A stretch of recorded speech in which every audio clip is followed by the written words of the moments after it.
Hi, I'm Nicole from Daniel's Kitchen and welcome to our channel. Daniel's Kitchen is to reach out to those who want to learn healthy cooking based on the Bible. 1 Corinthians 10 verse 31 says, "So whatsoever you eat or drink or whatever you do, do it all for the glory of God." We named our channel after Daniel in the Bible because he taught us the importance of eating what the Lord tells us to. You can read more about him in Daniel chapter 1. The king of Babylon wanted to eat with Daniel and his friends, but he wanted them to eat the foods that Daniel said would defile his body. Daniel and his 3 friends stood their ground and only ate clean foods like vegetables and grain. Daniel and his friends were stronger and smarter than those who ate the king's food.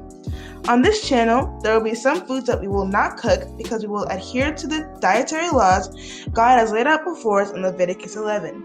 We will not break his rules. Welcome to Daniel's Kitchen. We hope you enjoy our recipes and try them out yourself.